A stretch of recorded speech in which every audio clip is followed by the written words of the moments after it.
everyone. I am Dr. Isha Charaya, consultant gynaecologist and laparoscopic surgeon in Patel hospital Jalandhar. तो आज का जो कैंसर अवेयरनेस वीक में जो हमारा जो टॉपिक रहेगा वो रहेगा कैंसर सर्विक्स के ऊपर।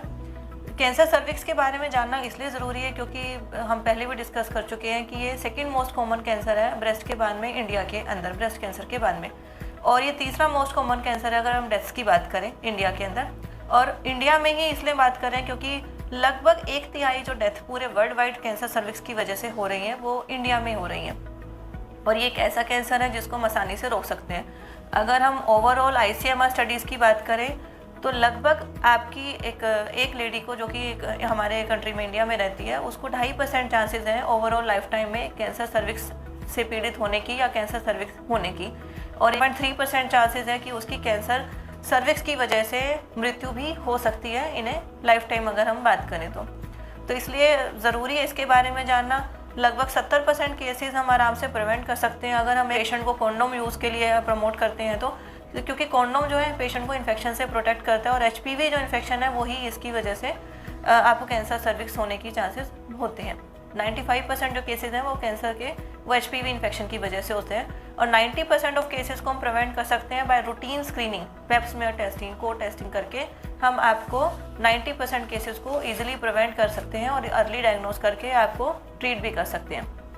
तो इससे कुछ लक्षण होते हैं जिसकी वजह से आपको कंसर्न होता है और आपको डॉक्टर को मिलने की या सलाह लेने की ज़रूरत है। अगर आपको मासिक जो है आपके जो पीरियड्स हैं वो इरेगुलर हैं, महीना बंद होने के बाद ही मतलब मीनोपॉज के बाद भी आपको ब्लीडिंग हो रही है, आपके नीचे योनि से वेजाइना से डिस्चार्ज हो रहा है जो कि नॉन इन्फेक्टिव है या आपको बार बार समस्या रहती है डिस्चार्ज होने की, अगर आपको इंटरकोर्स करते हुए संबंध बनाते हुए अगर आपको ब्लीडिंग होती है या संबंध बनाते हुए पेन होता है, या नीचे योनि से आपके लेटरिन या बाथरूम लीक करने लगता है, या आपको नीचे की तरफ में आपके पेल्विस के एरिया में जहाँ पे आपका लेटरिन का रास्ता है या पेशाब का रास्ता है वहाँ पे आपको लगातार पेन रहता है, तो आप अपने डॉक्टर से मिलिए और उनसे सलाह लीजिए। हो सकता है ये कैंसर के लक्षण हों आपके अंदर। जब हम डायग्नोसिस की बात करते हैं तो इसको ईजिली डायग्नोस किया जा सकता है। डायग्नोसिस के लिए हम सिंपल एक पेल्विक एग्जामिनेशन से हम देख सकते हैं कि कहीं अंदर कैंसर की ग्रोथ तो नहीं हो गई। दूसरा जो मैं कहूँगी वो रहेगा बायोप्सी टेस्ट। बायोप्सी लेके हम देख सकते हैं कि कहीं इसके अंदर कोई कैंसर तो नहीं है। समटाइम्स जो कैंसर होते हैं बहुत ही अर्ली स्टेज में होते हैं, तो उसके लिए हमें कोल्पोस्कोपी मतलब बच्चेदानी के मुंह को हम दूरबीन के द्वारा या फिर बच्चेदानी के मुंह को थोड़ा बड़ा करके हम देखते हैं और उसके ऊपर कुछ केमिकल लगा के हम चेक करते हैं कि कहीं इसमें कोई कैंसर की ग्रोथ तो नहीं हो गई। बाकी कई बार आप पेप्समेयर टेस्टिंग रूटीन करवाने जाते हैं, उसमें भी कुछ सेल्स को लेके पता लग जाता है कि शायद आपके शरीर में कैंसर की संभावना हो चुकी है, कैंसर बन चुका है। अगर स्क्रीनिंग की बात करें तो स्क्रीनिंग के लिए हम कहेंगे आपको आजकल जो रिकमेंडेड है कि 25 साल की उम्र से आप स्क्रीनिंग टेस्ट कराएं। स्क्रीनिंग टेस्ट में क्या है, हम HPV टेस्ट करते हैं, मतलब उस वायरस को डिटेक्ट करते हैं जो कि कैंसर करता है। दूसरा रहेगा को टेस्ट कि हम HPV टेस्ट के साथ आपकी सेल्स को भी चेक करें कि कहीं उसमें कैंसर तो नहीं बन गया। तीसरा रहेगा पेप्समेयर। ये जो टेस्ट है हम 25 साल की उम्र से स्टार्ट करते हैं। अगर आप HPV टेस्ट या को टेस्ट कराते हैं तो आप हर 5 साल में ये टेस्ट करवाएंगे लगभग 65 साल की उम्र तक। अगर उसमें कोई प्रॉब्लम आती है या उसमें हमें कोई इन्फेक्शन दिखता है तो हो सकता है आपके डॉक्टर उसे जल्दी कराने की सलाह दें।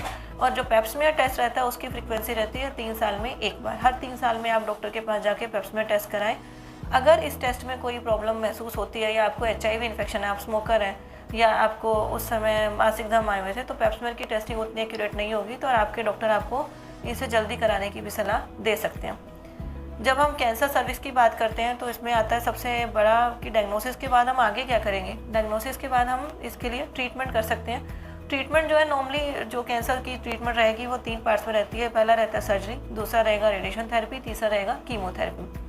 हम हर पेशेंट में कोशिश करते हैं कि हम तीनों मोडालिटी देना एक साथ नहीं पसंद करते क्योंकि पेशेंट के अंदर साइड इफेक्ट काफ़ी रहते हैं। तो यूजली जो ट्रीटमेंट रहता है वो स्टेज वाइज रहता है। अगर आप अर्ली स्टेज में डॉक्टर के पास जाते हैं तो आपका प्रेफरेंस जो रहेगा ट्रीटमेंट का वो सर्जरी का रहेगा लगभग 2A की स्टेज तक।